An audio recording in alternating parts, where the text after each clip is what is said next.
So, araw ng linggo ngayon. Ganito lang ang mga Pilipino OFW dito sa Hong Kong. Nag-aantay ng oras ng kanilang pag-uwi.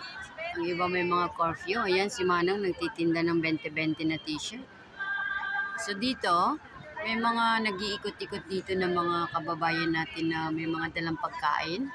Kanin, tuyo, itlog, mga ganon. So, pag kumakain kayo ng ganon, hindi nyo na kailangan lumayo. So, yung mga yan, nagchichikahan habang nag-aantay ng oras ng kanilang mga curfew. Meron naman banda doon. Nagtataka ako kung saan yung may kumakanta. Sabi ko, bakit ang parang nasa ilalim ng lupa? Yun pala, oh. Yun pala, oh, yung nakasombrero. Feeling niya yung kanta niya. Pero yung kanyang microphone na gamit, ang boses niya nandun sa loob ng speaker. So, ito lang yung mga tambayan nila tuwing Sunday. Nagkasya na sila dyan. Kasi dito sa Hong Kong, walang proper na place para sa mga OFW pag holiday nila. Kaya kung saan-saan na lang sila nakasalampak.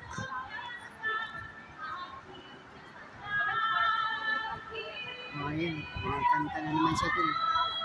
Wow! Ganda na kanta niya.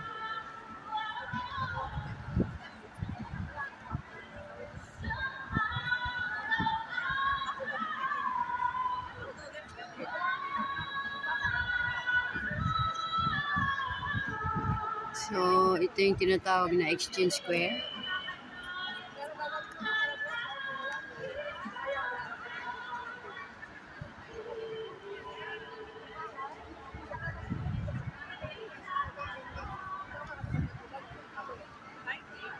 Umabang panahon na hindi ko na nagagawa ito. Never na ako tumambay dito. Ayun na lang napadaan.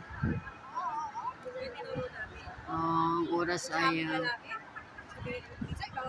alas 6 na ng hapon.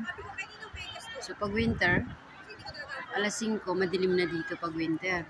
Pero pag summer, alas 7 ng gabi may araw pa. So yun ang kaibahan. So, hindi ko lang alam kung gaano nakatagal itong mga OFW dito. So, tiis-tiis lang. Gusto na mabigyan ng buhay, magandang buhay yung pamilya sa Pilipinas. Kaya, tiis-tiis lang sila kung ano lang yung buhay nila dito. Hanggat makaraos. So, ito ang buhay ng mga OFW dito sa Hong Kong. The rest, malapad ditong central. Kaya, sa ngayon, dito lang tayo sa Exchange Square. Ito lang yung meron sa Exchange Square sa ngayon. Sa other part ng Central, dun malawak. Meron pa dun mga nagsasayaw. May mga party sila. Merong mga kainan. Yung iba, gumagawa ng mga box. Balikbayan box para padala sa Pilipinas. So, iba't iba yung mga activities nila dito. So, kung matibay-tibay yung tiyan, pwede lang bumili ng mga malamig na kanin ulam dyan na ready to eat na. Medyo mura. Ay sa upo sila sa restaurant kakain, mahal. Yeah, so hindi alam ng mga pamilya sa Pilipinas kung anong klaseng buhay ang meron dito. Mga magulang, mga aunties, kung ano man nila kamag-anak na nandito. So hindi lang nila alam kung gaano kahirap din ang buhay dito. Na pilit na itinatago ng mga OFW. So, once na magpa-picture sila, pumupunta sila sa mga magagandang views. At pag nakita naman ng mga pamilya sa Pilipinas, iisipin nila, maganda yung buhay dito. But, on the other hand, hindi. Hindi lang sinasabi at hindi lang pinapakita. So, marami pang kwento yung mga OFW, hindi lang sa Hong Kong, sa Singapore, kung saan pa man. Maraming kwento, mga sad story or happy, exciting. So, depende sa takbo ng buhay nila dito kung paano nila paikutin yung buhay nila within 2 years. Kung ano yung kaya nilang gawin. At maging successful ba o hindi.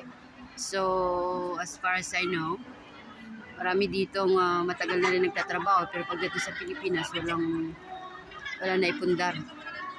Kaya swertihan lang ang pagtatrabaho dito. So, yun lang po muna sa ngayon yung ating may share.